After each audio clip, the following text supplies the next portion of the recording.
আল্লাহ রাব্বুল আলামিন বলেছেন, ওয়ামান ইউকা শুহা নাফসিহি, যে ব্যক্তি এই শুহা সম্পদের প্রতি অতিলোভ, সম্পদের প্রতি অতিলোভ, সম্পদের প্রতি অবৈধ আশা যে ব্যক্তি ছাড়তে পারবে, ফাউলাইকা হুমুল মুফলিহুন, তারাই সফল হয়ে যাবে।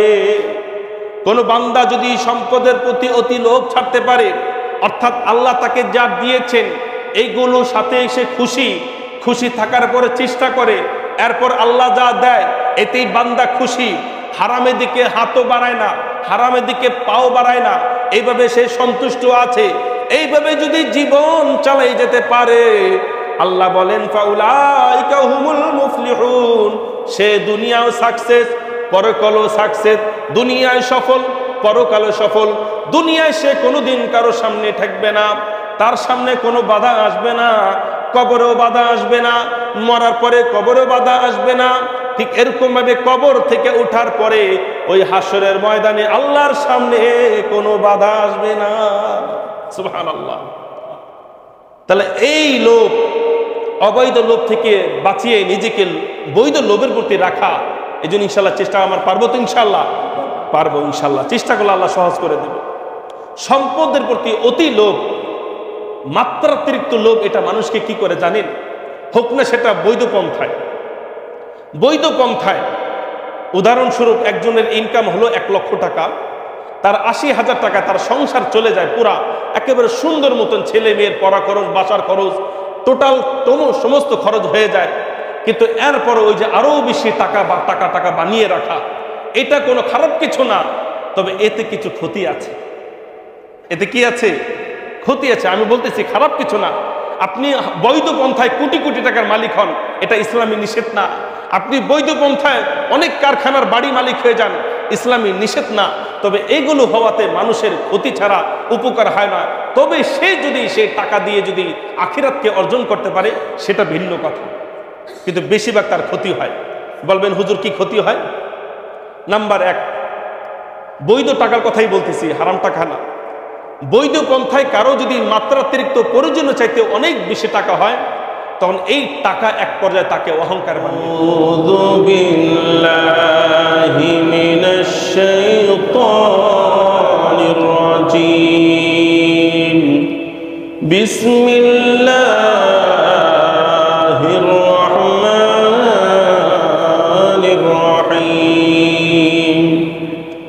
আল্লাহাকুমুত তাকাসুর হাত্তা যুরতুমুল মাকাবির কাল্লা সাওফা তা'লামুনা সুম্মা কাল্লা সাওফা তা'লামুন কাল্লা লাউ তা'লামুনা ইলমাল ইয়াকিন লাতারাবুন্নাল জাহিম সুম্মা লাতারাবুন্নাহা আইনাল ইয়াকিন সুম্মা লাতুসআলুন্না ইয়াওমাইযিন আনিন নাঈম। وقال النبي صلى الله عليه وسلم يهرم ابن آدم وتشب منه 2: الحرص على المال والحرص على العمر، أو كما قال عليه الصلاة والسلام. وقال النبي صلى الله عليه وسلم إياكم والشحة فإنما هلك من كان قبلكم، أو كما قال عليه الصلاة والسلام. সকল দরুদ পড়ি। اللهم صل على محمد وعلى آل محمد كما صليت على إبراهيم وعلى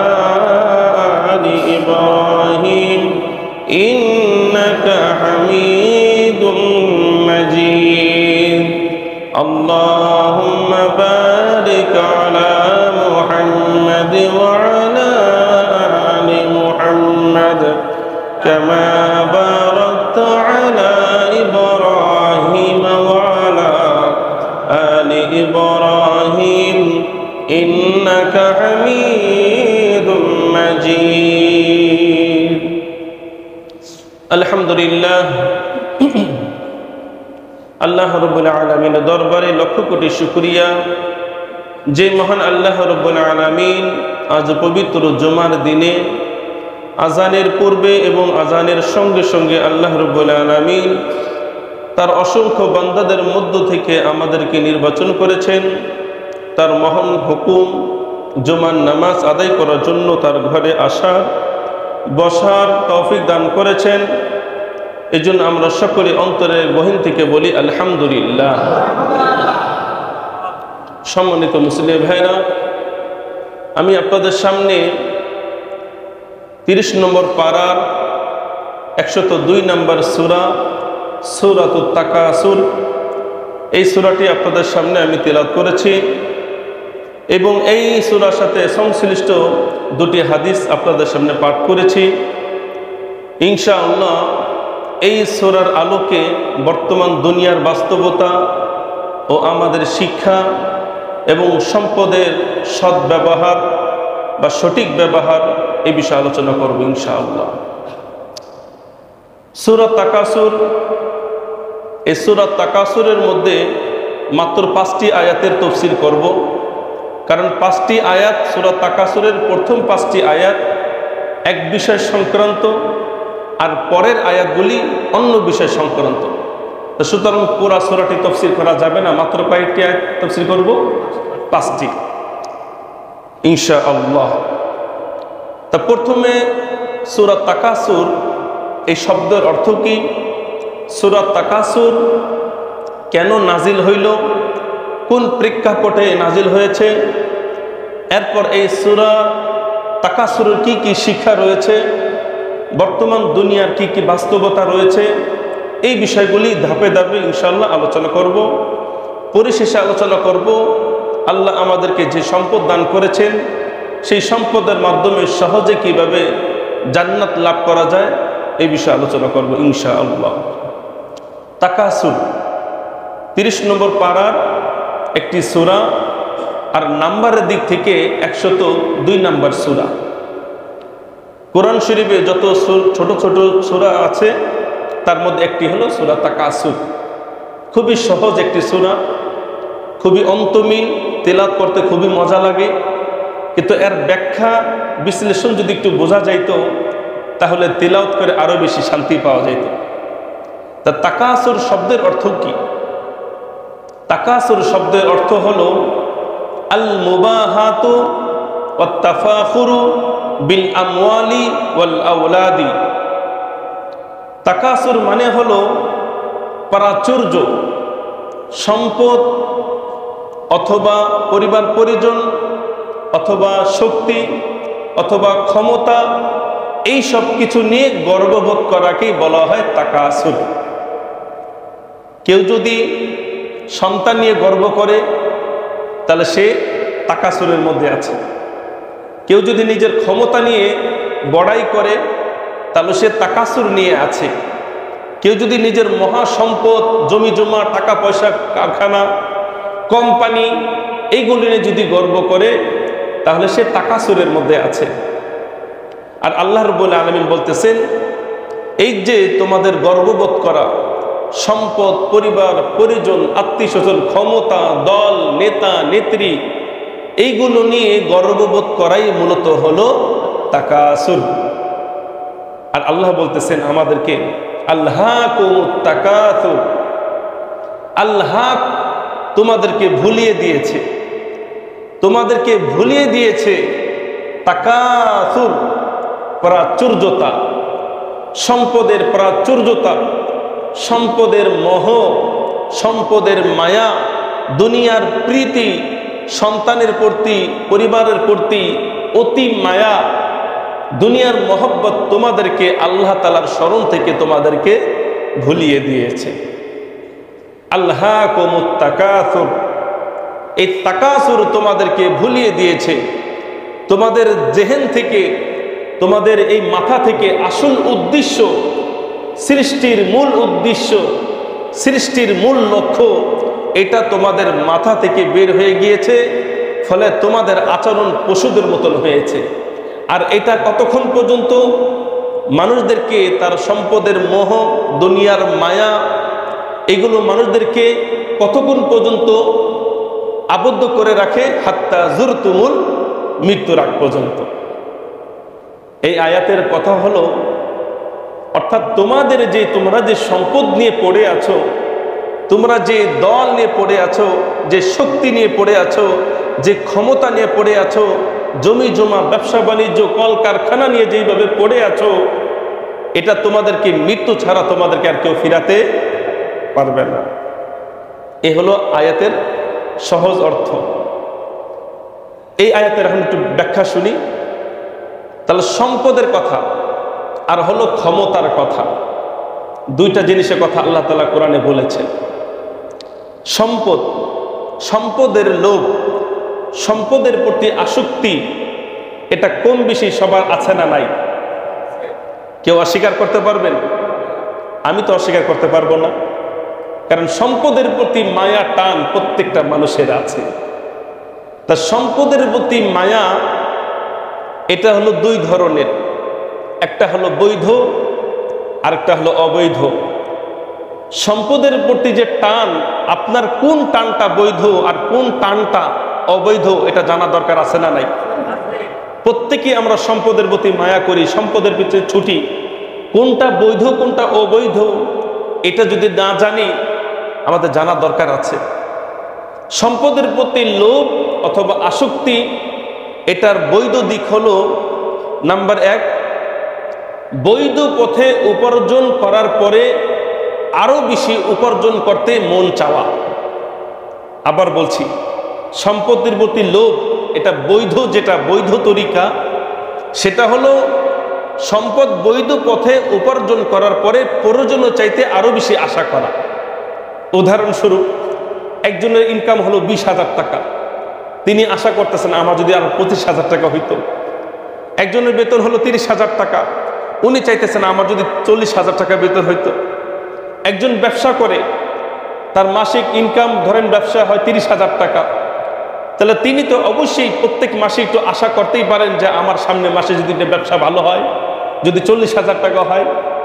এই যে সম্পদের প্রতি ধরেন 30,000 টাকা হয়ে যাচ্ছে, একটা মানুষের সাংসারিক খরচ টোটাল যদি ধরেন কথার কথা একজনের সংসারে লাগে 30,000 টাকা, এই 30,000 টাকা অথবা 20,000 টাকা তার সংসারে হয়ে যায়, পরিপূর্ণভাবে তার খরচ হয়ে যায়, কিন্তু এর চাইতে সে বেশি আশা করতেছে।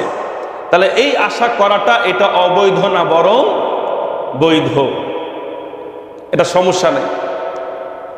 নাম্বার 2, কেউ যদি সম্পদ তার প্রয়োজনের চাইতে বেশি আশা করে আর তার উদ্দেশ্য যদি থাকে আল্লাহর পথে দান করা, মানুষের উপকার করা, আত্মীয় স্বজনকে উপকার করা, এই উদ্দেশ্যে কেউ যদি তার প্রয়োজন ইনকামের চাইতে আরো বেশি আশা করে, তাহলে এই আশা করাটা অবৈধ নয় বরং বৈধ।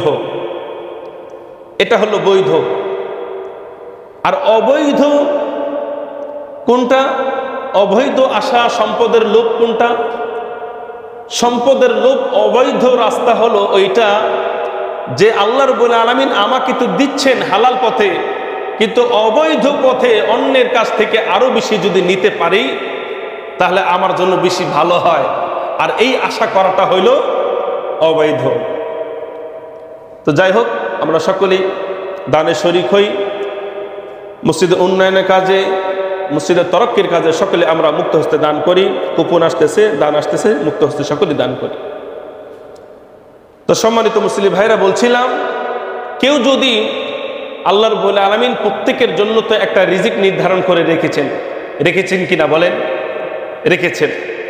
এই রিজিকের চাইতে কেউ যদি অন্যের কাছ থেকে ছিনিয়ে নিতে চায়, হোক সেটা দুর্নীতির মাধ্যমে, হোক সেটা ঘুষের মাধ্যমে, হোক সেটা চুরি চামারির মাধ্যমে, লুণ্ঠনের মাধ্যমে, ক্ষমতা প্রয়োগ করার মাধ্যমে, অন্যের টাকা যে ছিনিয়ে নিতে চায়, মন চায় যে ওর থেকে যদি টাকাটা নিতে পারতাম, এইভাবে যদি টাকা ইনকাম করতে পারতাম, আমার ওই বন্ধু এইভাবে হারাম কাজ করে এত লাখ লাখ টাকা কামায়, আমি তো পারি না, আমি যদি পারতাম, এই আশা করাটা এটা বৈধ নয় বরং এটা হলো অবৈধ, এটা হারাম। তাহলে এই আলোচনা থেকে কি বুঝলেন? বৈধ পথে উপার্জন যেটা হচ্ছে এটা অতিরিক্ত আশা করা, এটা অবৈধ না বরং বৈধ। আর হারাম পথে বেশি আশা করা এটা হলো সম্পদের প্রতি লোভ। আর এই লোভ মানুষকে শুধু অবৈধতার দিকে নিয়ে যায় না, বরং এই লোভটা মানুষদেরকে জাহান্নামের দিকে নিয়ে যায়। নাউজুবিল্লাহ মিন যালিক। প্রথমত সম্পদের লোভ। এই সম্পদের লোভ মানুষ যত বয়স্ক হয়, এটা আপনারা কেউ বিশ্বাস করেন আর না করেন, নবীজি বলে গেছেন, অবশ্যই অনেকের সাথে মিলে যাবে। মানুষের বয়স যতই বাড়ুক না কেন, দুইটা জিনিস কিন্তু যুবক হয়। মানুষের বয়স হিসাবে মানুষ বুড়া হয়, কিন্তু তার দুইটা জিনিস কি হতে থাকে, দিনে দিনে যুবক হতে থাকে। সেটা কি দেখেন নবীজি কি বলে, বুখারী শরীফের হাদিস 6436 নম্বর হাদিস। আল্লাহ নবী বলেন, ইয়াহরামু ইবনু আদম, আদম সন্তান না বৃদ্ধ হয়, যত বয়স হয় তত মানুষের বয়সের কারণে বার্ধক্য চলে আসে। মানুষ ধীরে ধীরে নরম হয়ে যায়, হাড্ডিগুলো দুর্বল হয়ে যায়, চোখের জ্যোতি চলে যায়, শ্রবণ শক্তি কমে যায়, হাঁটার চলার শক্তি কমে যায়, ধরার শক্তি কমে যায়। মানুষ আস্তে আস্তে বয়সের সাথে সাথে বার্ধক্যে পৌঁছে যায়। ওয়াতাশিব্বু মিনহু ইসনাতান, তবে দুইটা জিনিস আছে যেটা মানুষের সাথে সাথে যুবক হতে থাকে। সেটা কি? আল হিরসু আলাল মাল, সম্পদের প্রতি মায়া। যত বয়স হবে তত সম্পদের প্রতি মায়া বাড়বে। ওয়াল হিরসু আলাল উমরি, আর নিজের জীবনের প্রতি মায়া বাড়বে। মানুষের বয়স যত কমে যাবে, আমরা বলি না মানুষের বয়স বাড়ে, আসলে মানুষের বয়স বাড়ে না বরং কমে। এটা চিন্তা করে দেখবে, কয় বয়স তো বাড়ছে, আসলে বয়স বাড়ে না, বয়স কমছে। একটা মানুষের যদি 70 বছর হায়াত থাকে, তার 60 বছর যদি চলে যায়, তাহলে থাকলো কথার কথা 10 বছর। তাহলে এই 10 বছর তার 60 বছর কমলো না বাড়লো? 60 বছর কমে গেল। কিন্তু যতই মানুষের বয়স হতে থাকে, ততই তার হায়াতের প্রতি, জীবনের প্রতি মায়া বাড়তে থাকে। কয় হারে কয়দিন থাকবো দুনিয়ায়, যে কোনো সময় আজরাইল চলে আসতে পারে। যুবক মানুষের জীবনের প্রতি তেমন কোনো মায়া থাকে না, কারণ যুবক মনে করে আমি তো অনেক দিন বাঁচবো, এখন তো পুরা যুবক, এখন পুরা যৌবনে টলবল করতেছে, এই জন্য মৃত্যুর ভয় সে কম করে। কিন্তু মানুষের যখন বয়স হয়ে যায়, দাড়ি যখন পেকে যায়, চুল যখন সাদা হয়ে যায়, হাড্ডি যখন দুর্বল হয়ে যায়, তার এই কাজগুলি বুঝতে বাকি থাকে না, আমার মৃত্যু বেশি দূরে নয়। এই জন্য সে জীবনের প্রতি বেশি মায়া করতে থাকে। এই মায়াটা তার যুবক হতে থাকে, অর্থাৎ বাড়তে থাকে। নাম্বার 2, মানুষ যত বয়স হয় তত তার সম্পদের প্রতি মায়া বাড়ে। মানুষ কৃপণ হয়ে যায়। অথচ এই ক্ষেত্রে সবচেয়ে বেশি মায়া কমার কথা, যে আর বাঁচবো কয়দিন আর বাঁচবো, যে কোনো সময় চলে যেতে পারি, একটু ভালো কাজ করে যাই, একটু দিনের পথে খরচ করে যাই। টাকা পয়সা তো আল্লাহ তাআলা কম দেয় নাই, যা দেশে একটু বেশি বেশি খরচ করে। কিন্তু না, সেই ক্ষেত্রে দেখবেন অনেকের, বেশিরভাগ মানুষের আশা আরো বেশি বাড়ে, আরো বেশি আশা চলে আসে। আরো একটা ফ্ল্যাট কিনতে মন চায়, আরো 2টা প্লট কিনতে মন চায়, লাঠি দিয়ে ভর করে হাঁটতেছে। আবার 30 বছরের জন্য, 40 বছরের জন্য এক একটা দোকান লিজ নেয়। তা কেমন যেন তার এই আচরণে মনে হয় তার সাথে আজরাইলের সাথে কি হয়েছে বলেন, কন্টাক্ট হয়েছে। একজন 70 বছর 80 বছরের মানুষ যদি 40 বছরের জন্য যদি দোকান ভাড়া নেয়, বিল্ডিং যদি 30 বছরের জন্য ভাড়া নেয়, তাহলে এই তার আচরণে কি বোঝা যায়? মনে হয় যে তার সাথে আজরাইলের সাথে কি হয়েছে, কন্টাক্ট হয়েছে। মৃত্যুর ভয়ই নাই। যত বয়স বাড়ে তত বেশি সম্পদের প্রতি মায়া বাড়ে। কিন্তু এই মায়া বাড়াটা যদি বৈধ পন্থায় হয় তাহলে তেমন সমস্যা নাই। কিন্তু অবৈধ পন্থায় যদি অন্যের সম্পদ কেড়ে নেওয়ার ইচ্ছায় যদি এই আগ্রহ যদি পোষণ করে থাকে, তাহলে এটা আল্লাহ রাব্বুল আলামিন হারাম করে দিয়েছেন। আর এটাকে মূলত বলা হয় কোরআন এবং হাদিসে সুহা। কি বলা হয়? সুহা। অন্যের সম্পদ যেইভাবেই হোক না কেন তার থেকে ছিনিয়ে আনা, অবৈধ পন্থায় অন্যের হক মেরে দেওয়া, যে কোনোভাবে হোক টাকা উপার্জন করা, টাকার সম্পদ পাহাড় গড়ে তোলা, এই আশার কারণে আল্লাহ নবী বলতেছেন অতীত যুগে তোমাদের পূর্বে যারা ছিল বেশিরভাগ মানুষ এই সম্পদের এই লোভটা, কোন লোভটা বলেন তো? অন্যের থেকে ছিনিয়ে নেওয়া, অন্যের থেকে অবৈধ পন্থায় টাকা কি করে নেওয়া, বোঝাই করে নেওয়া, অ্যাকাউন্ট ভারী করা, মাসে মাসে লাখ লাখ টাকা কামাবার ইচ্ছা করা, বেতন হলো হালালভাবে 30,000 টাকা, যেমনি হোক আমার 1 লাখ টাকা বানাইতে হবে, যেমনি হোক আমার 1 লাখ টাকা বানাইতে হবে, নাহলে আমার স্ত্রীর কাছে মুখ দেখাইতে পারবো না, ছেলে সন্তানকে ইংলিশ মিডিয়ায় পড়াইতে পারবো না, মেয়েটা বড় হইতেছে ভার্সিটিতে পড়াইতে হবে, মাসে লাখ লাখ টাকা খরচ, এই কিভাবে দেব? যেভাবে হোক আমার 1 লাখ টাকা বানাইতে হবে। এইভাবে ধীরে ধীরে শয়তানি পদ্ধতি মাথার মধ্যে আনা, এটাকেই মূলত বলা হয় আশুহা। আর আল্লাহর নবী বলতেছেন, ইয়া ইবনে আদম, হে ইবনে আদম, আহলাকা ওয়া ইয়াকুম আশ-শুহা, তোমরা শুহা থেকে বেঁচে থাকো। বেশি লোভ যেটা তোমার আয়ত্তের মধ্যে নাই, অন্যের থেকে টাকা ছিনিয়ে নেওয়া, অন্যের থেকে হারাম পন্থায় টাকা উপার্জন করার এই যে লোভ লালসা আছে, এই যে লোভ লালসা আছে, এটা তোমরা পরিত্যাগ করো। ওয়া ইয়াকুম আশ-শুহা, পরিত্যাগ করো, পরিত্যাগ করো। কারণ কি? কারণ হলো আহলাকা মান কানা ক্বাবলাকুম, কারণ এই লোভটাই মূলত তোমাদের পূর্ববর্তী জাতিদেরকে ধ্বংস করে দিয়েছে। নাউযুবিল্লাহি মিন যালিক, এই লোভটাই তোমাদের পূর্ববর্তী জাতিকে ধ্বংস করে দিয়েছে।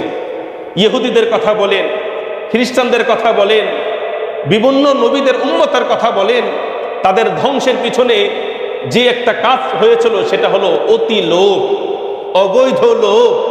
এই অবৈধ লোভটাকে আল্লাহ রাব্বুল আলামিন নিষেধ করে দিয়েছেন, আল্লাহ নবী নিষেধ করে দিয়েছেন। এই জন্য বন্ধুরা আমার, আল্লাহ তাআলা বলেছেন তোমরা যদি এই লোভটাকে যদি কন্ট্রোল করতে পারো, নিয়ন্ত্রণ করতে পারো, তাহলে তোমরা সাকসেস। অর্থাৎ আপনি আমি হালাল পন্থায় যেটা উপার্জন করতেছি, কিন্তু চেষ্টা চালাচ্ছি, কিন্তু আর বেশি আসতেছে না। চেষ্টা চালানোর পরে কে না চেষ্টা করে? আমি আগে তো বললাম, যার যেটা ইনকাম আছে প্রত্যেকে চায় আমার একটু ইনকাম বাড়ুক, সেই অনুপাতে উনি চেষ্টা করেন, কিন্তু এই চেষ্টা কি সবার কি সফল হয়? সফল হয়? আপনি চাইলে কি 1 লাখ টাকা বানাইতে পারবেন ইনকাম? আপনার 30,000 20,000 থেকে 1 লাখ আপনি চাইলে কি হবে? হবে না। আপনি চেষ্টা করতে পারেন, চেষ্টা করার পর আল্লাহ যদি লিখে রাখেন তাহলে হবে, না হলে হবে না। তাহলে এই জন্য বন্ধুরা আমার, এই সম্পদের প্রতি অতি লোভ, হারাম পথে হোক যেইভাবে হোক, লুটপাট করে, চুরি চামারি করে, দুর্নীতি রাহাজানি চাঁদাবাজি করে যদি টাকা পয়সা বেশি অর্জন করতে পারি, এটা হয়তো দুনিয়ায় ক্ষণিকের জন্য মনটাকে খুশি করবে, কিন্তু মূলত এটা আমার ধ্বংসের জন্য যথেষ্ট হয়ে যাবে। দুনিয়ায় অশান্তি শুরু হবে, কবরে অশান্তি শুরু হবে, হাসরের কথা আমি বাতি দিলাম, পরিবারের মধ্যে অশান্তি শুরু হয়ে যাবে। এই জন্য আল্লাহ রাব্বুল আলামিন বলেছেন, ওয়া মান ইউকা শুহা নাফসিহি, যে ব্যক্তি এই শুহা সম্পদের প্রতি অতি লোভ, সম্পদের প্রতি অতি লোভ, সম্পদের প্রতি অবৈধ আশা যে ব্যক্তি ছাড়তে পারবে, ফাউলাইকা হুমুল মুফলিহুন, তারাই সফল হয়ে যাবে। কোন বান্দা যদি সম্পদের প্রতি অতি লোভ ছাড়তে পারে, অর্থাৎ আল্লাহ তাকে যা দিয়েছেন এইগুলোর সাথে সে খুশি, খুশি থাকার পরে চেষ্টা করে, এরপর আল্লাহ যা দেয় এতেই বান্দা খুশি, হারামের দিকে হাতও বাড়ায় না, হারামের দিকে পাও বাড়ায় না, এইভাবে সে সন্তুষ্ট আছে। এইভাবে যদি জীবন চালাই যেতে পারে, আল্লাহ বলেন ফাউলাইকা হুমুল মুফলিহুন, সে দুনিয়াও সাকসেস, পরকালও সাকসেস। দুনিয়ায় সফল, পরকালে সফল। দুনিয়ায় সে কোনোদিন কারো সামনে ঠেকবে না, তার সামনে কোনো বাধা আসবে না, কবরেও বাধা আসবে না, মরার পরে কবরেও বাধা আসবে না। ঠিক এরকম ভাবে কবর থেকে ওঠার পরে ওই হাসরের ময়দানে আল্লাহর সামনে কোনো বাধা আসবে না। সুবহানাল্লাহ। তাহলে এই লোভ, অবৈধ লোভ থেকে বাঁচিয়ে নিজেকে বৈধ লোভের প্রতি রাখা, এই জন্য ইনশাল্লাহ চেষ্টা আমার পারবো তো? ইনশাল্লাহ পারবো, ইনশাল্লাহ চেষ্টা করলে আল্লাহ সহজ করে দেবে। সম্পদের প্রতি অতি লোভ, মাত্রাতিরিক্ত লোভ, এটা মানুষকে কি করে জানেন? হোক না সেটা বৈধ পন্থায়, বৈধ পন্থায়। উদাহরণস্বরূপ একজনের ইনকাম হলো 1 লক্ষ টাকা, তার ৮০,০০০ টাকা তার সংসার চলে যায় পুরা একেবারে সুন্দর মতন, ছেলে মেয়ের পড়া খরচ, বাসার খরচ, টোটাল সমস্ত খরচ হয়ে যায়। কিন্তু এরপর ওই যে আরো বেশি টাকা বা টাকা বানিয়ে রাখা, এটা কোনো খারাপ কিছু না, তবে এতে কিছু ক্ষতি আছে। এতে কি আছে? ক্ষতি আছে। আমি বলতেছি খারাপ কিছু না। আপনি বৈধ পন্থায় কোটি কোটি টাকার মালিক হন, এটা ইসলামী নিষেধ না।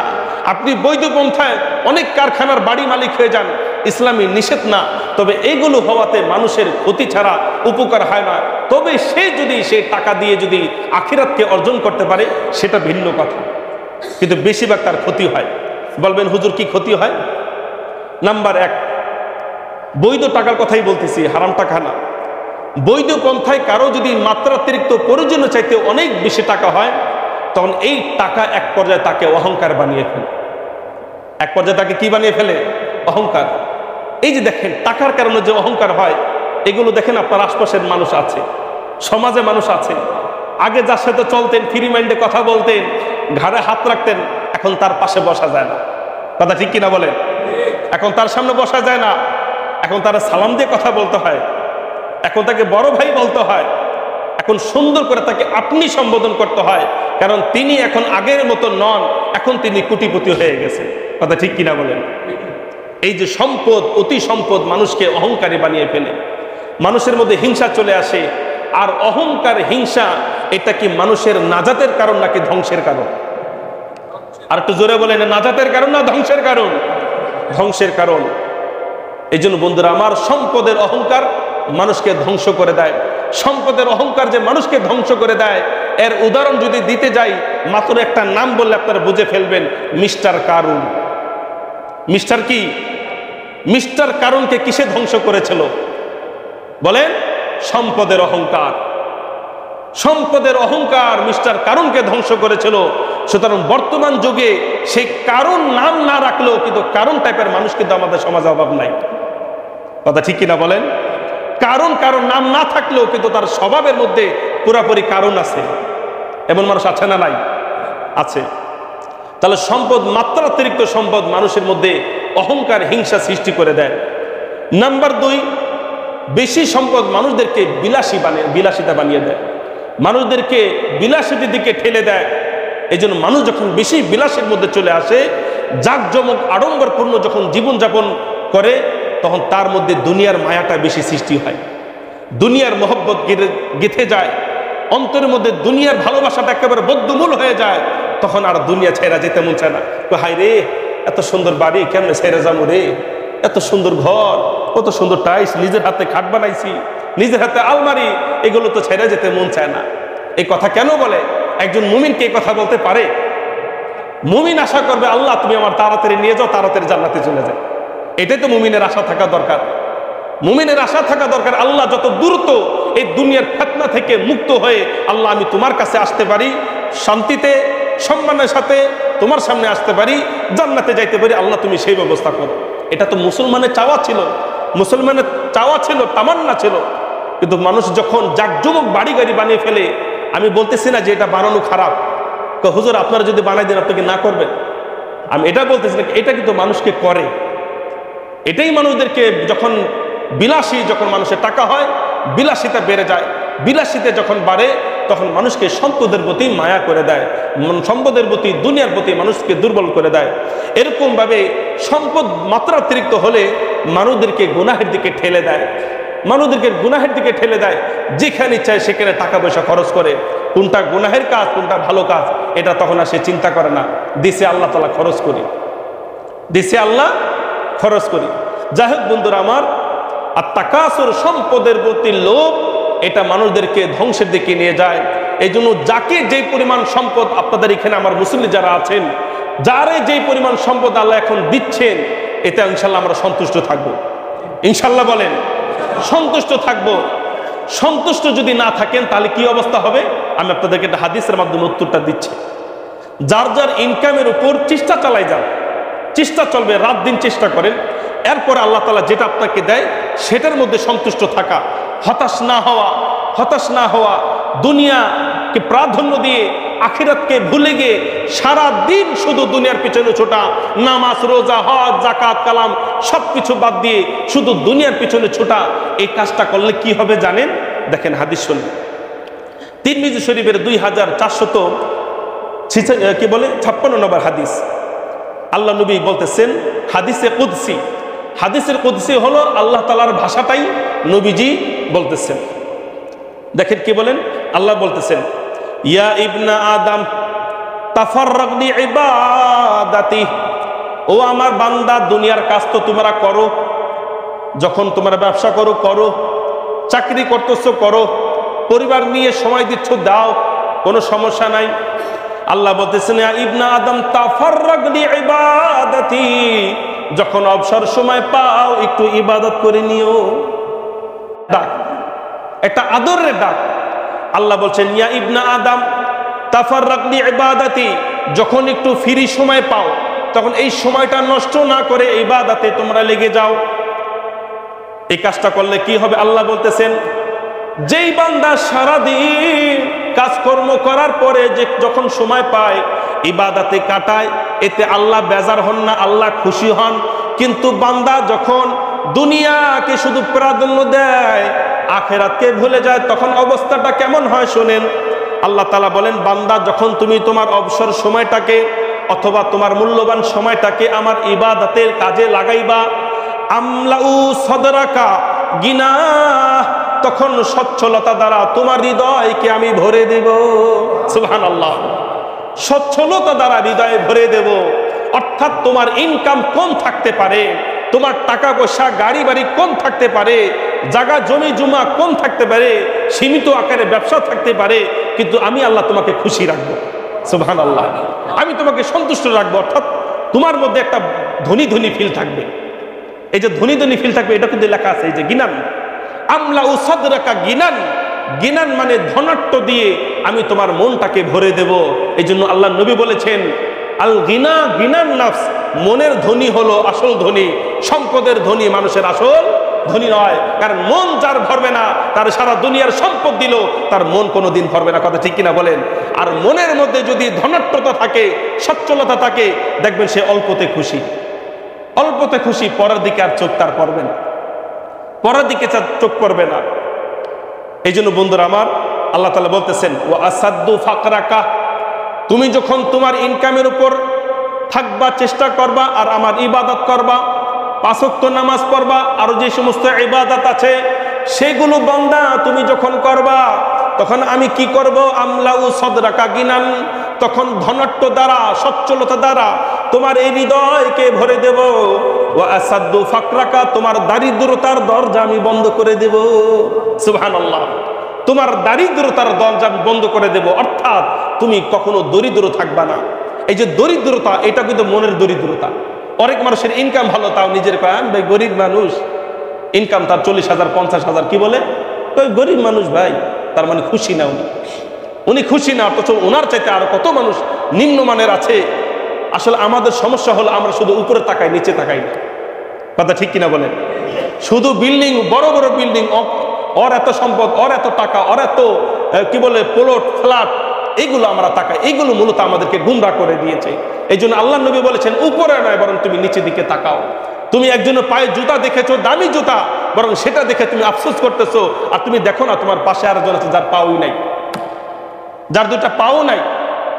তুমি আরো জন্য চোখে চশমা দেখে তোমার মন চাইতে চাই কত সুন্দর দামি চশমা পরেছে, তুমি তোমার আর পাশের দিকে তাকাও, তার তো 2টা চোখই নাই, তার 2টা চোখ নাই।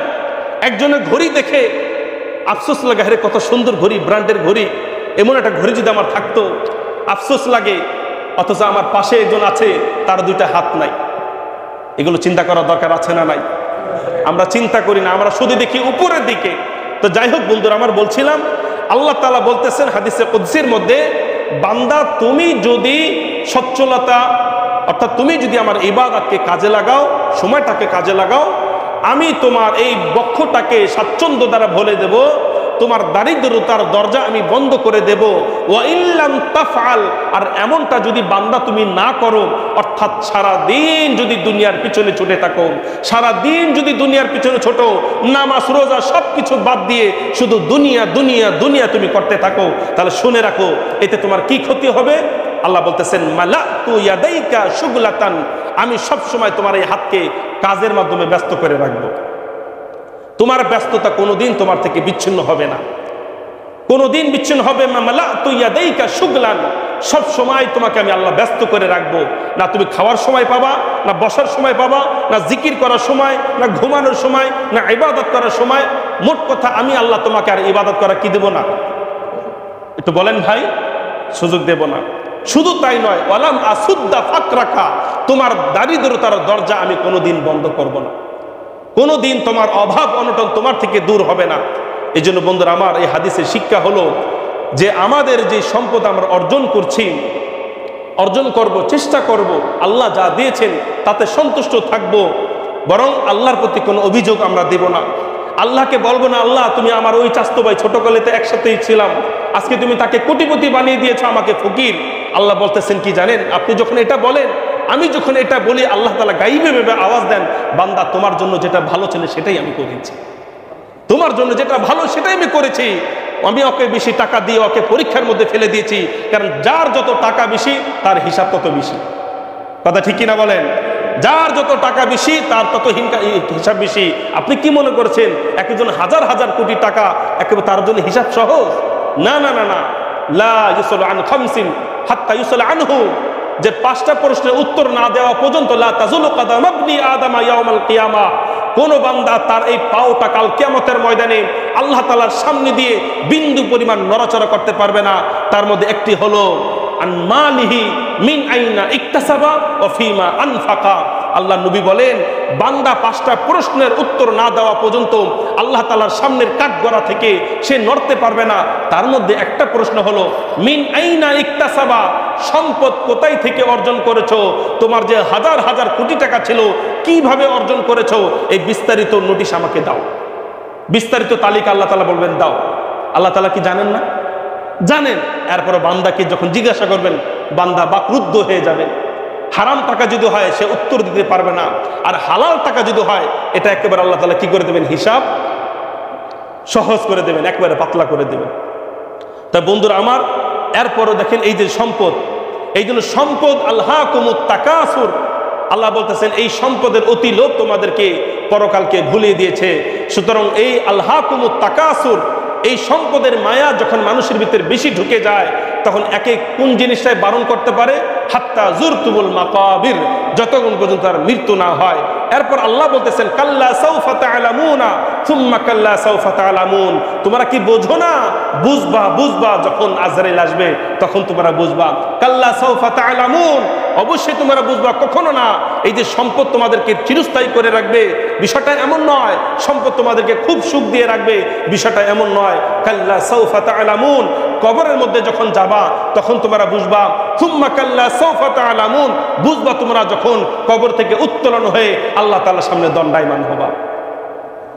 কাল্লা সাউফা তা'লামুন সুম্মা কাল্লা সাউফা তা'লামুন কাল্লা লাউ তা'লামুনা ইলমাল ইয়াকিন, তখনই তোমরা নিশ্চিতভাবে জানতে পারবা এই সম্পদ, অবৈধ পথে সম্পদ উপার্জন করার কারণে আজকে আমার কি পরিণাম। এটা একমাত্র স্বচক্ষে যখন আমরা দেখতে পাবো তখনই উপলব্ধি করতে পারবো। এই জন্য স্বচক্ষে এই শাস্তি দেখার আগে আগে আমাদের সতর্ক হওয়া দরকার আছে না নাই? আছে। এই জন্য যার যে সম্পদ আছে, এই সম্পদ আপনার কাছে যে সম্পদটা আছে, এই সম্পদ পুরাটা যদি বলেন আমার, তাহলে আপনি ভুলের মধ্যে আছেন। আমার যে সম্পদগুলি আছে, আমি যদি বলি সব সম্পদ আমার, আমি কিন্তু ভুলের মধ্যে আছি। কারণ কি জানেন? হাদিসের মধ্যে নবী যে বলেছেন, ইয়াকুলু ইবনু আদম মালি মালি, বান্দা খালি বলে আমার টাকা, আমার এত টাকা, আমার এত টাকা। আল্লাহ নবী বলতেছেন ইয়াকুলু হাল্লাকা মিন মালিক, তুমি কি জানো তোমার টাকা কতটুকু? তোমার টাকা কতটুকু তুমি কি জানো? তোমার টাকা হলো যা আকালতা, আকালতা তুমি যতটুকু খেয়েছো, আফনাইতা শেষ করে দিয়েছো। তুমি যতটুকু খেয়েছো, তোমার টাকা দিয়ে যতটুকু তুমি খেয়েছো, এতটুকু তুমি ফায়দা হাসিল করেছো। এরপর লাবিস্তা, এরপর তুমি যা পোশাক পরেছো এই পোশাক পরিধান করে তুমি ছিঁড়ে ফেলেছো, এতটুকু তুমি তোমার টাকা থেকে ফায়দা হাসিল করেছো।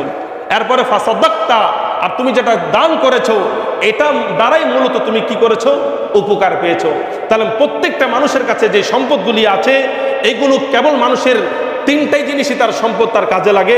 এক নম্বর হলো মানুষ যেটা খায় সেটাই তার কাজে লাগে, নাম্বার 2 হলো মানুষ যেটা পরিধান করে এটাই তার কাজে লাগে, 3 নম্বর হলো যেটা আল্লাহর রাস্তায় দান করে এটাই তার কাজে লাগে। বলবেন হুজুর বাকিগুলা পরিবারের কাছে যায়, বাকিগুলা কার কাছে যায়?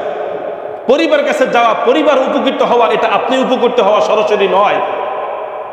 পরিবার উপকৃত হওয়া এটা সরাসরি আপনি উপকৃত না হয়, কারণ পরিবার যদি এটাকে ভালো কাজে ব্যবহার করে তাহলে এর উপকার আপনি পাবেন। আর আপনার টাকায় যদি পরিবার খারাপ কাজে ব্যয় করে এটার উপকার আপনি পাবেন? পাওয়া যাবে না। এই জন্য বন্ধুরা আমার, আলহাকুমুত তাকাসুরের এই বার্তা হলো, বান্দা তুমি তোমাদের ইনকামের মধ্যে একটা অংশ আল্লাহর পথে খরচ করো।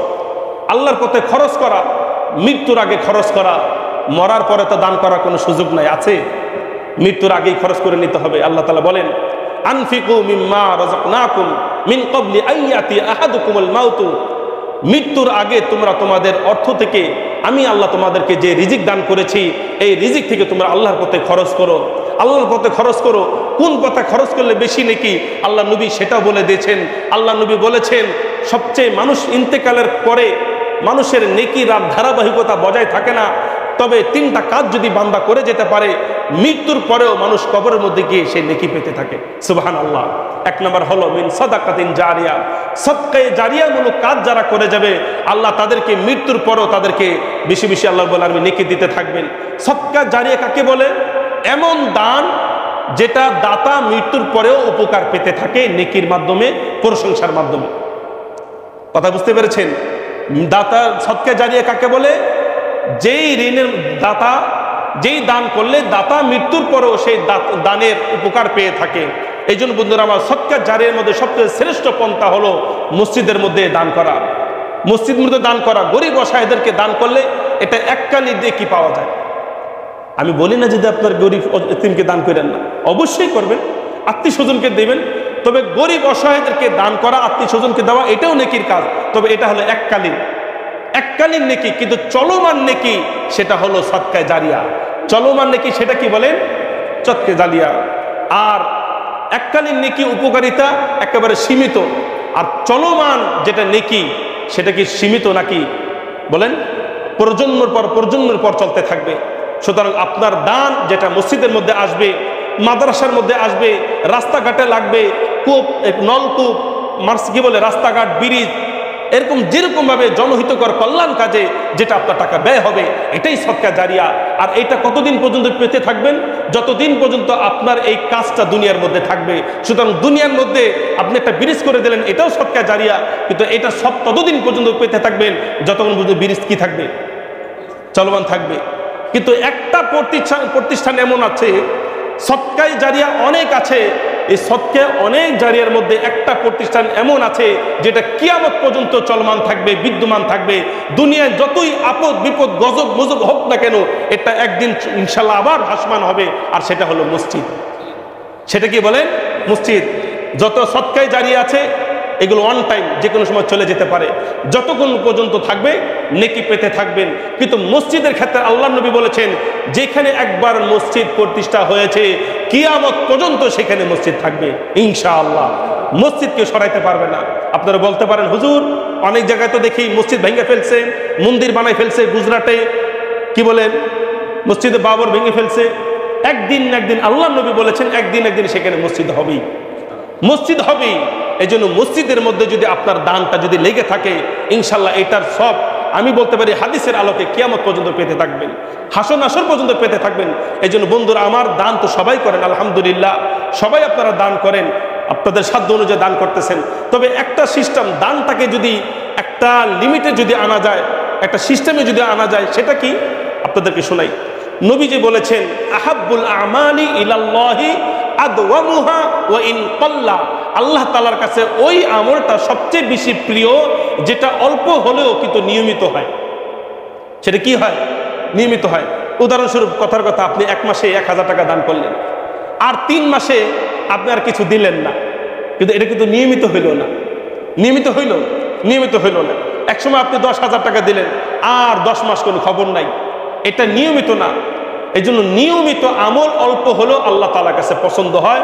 ঠিক প্রত্যেকটা ইবাদতের ক্ষেত্রে একটা নিয়ম আছে, একটা পরিধি আছে। ঠিক দানের ক্ষেত্রে যদি আপনারা একটা পরিধি রাখতে পারেন, যেমন আমি মাসে 300 টাকা দেব, মাসে 200 টাকা দেব, মাসে 500 টাকা দেব, এরকমভাবে মাসিক চাঁদা একটা যদি নির্ধারণ করে নেন, তাহলে দেখবেন দান আপনার ভিতর থেকে চলে আসবে। মাস শেষ হলে যেরকম ঘর ভাড়া দিতে ভিতর থেকে ঘর ভাড়া যে দিতে হবে, এটা কি বলা লাগে? ভিতর থেকে শুধু উৎপাত সৃষ্টি হয় মাস শেষ। ঠিক এরকম ভাবে মাসিক দান যদি এটা লেখাইতে পারেন, ইনশাআল্লাহ প্রত্যেক মাসের মধ্যে দেখবেন আল্লাহ তাআলা আপনার ভিতরেই দান করার প্রতি একটা ইচ্ছা, আগ্রহ ভিতর থেকে আল্লাহ তাআলা জাগ্রত করে দেবেন। আপনি বলবেন, হুজুর টাকা এত টাকা কই পান প্রত্যেক মাসে? আল্লাহ বলতেছেন, বান্দা ওমা আনফাকতু মিন শাইইন ফাহুয়া ইউখলিফুহু, কোরআন শরীফের কথা, সূরা সাবার কথা। আল্লাহ বলেন, বান্দা তুমি যেটা খরচ করবা সেটার স্থলে আমি আল্লাহ তাআলা ভিন্নভাবে তোমাকে টাকার ব্যবস্থা করে দেব। সুবহানাল্লাহ। এই জন্য বন্ধুরা আমার, যারা যারা নাম দেখাইবেন ইনশাআল্লাহ, হুজুর আমি মাসে 300 টাকা দেব, 500 টাকা দেব, আলহাকুমুত তাকাসুরের শিক্ষা এলো এটা, যে আমি একটা দান আল্লাহর পথে পরকালের জন্য, নিজের মা বাবা আত্মীয় স্বজন যারা আছে তাদের রুহের মাগফিরাতের জন্য একটা কাজ আমি করে যাব। এই জন্য সদকায়ে জারিয়ামূলক একটা কাজ করে যান। ইনশাআল্লাহ প্রত্যেক মাসে কে কত টাকা দিবেন এটা এখনও লেখাইতে পারেন। নামাজের পরেও আমাদের খাদেম সাহেব যারা আছেন তাদের হাতেও লেখাইতে পারেন, অথবা আমাদের অফিসে গিয়ে আমাদের নুরানি হুজুর আছেন, হুজুরের সাথে যোগাযোগ করে মাসিক দান কে কত টাকা দিবেন লেখাইতে পারেন। আল্লাহ রাব্বুল আলামিন সকলকে তৌফিক দান করুক, আমিন। ওয়া মা তৌফিক ইল্লা বিল্লাহ।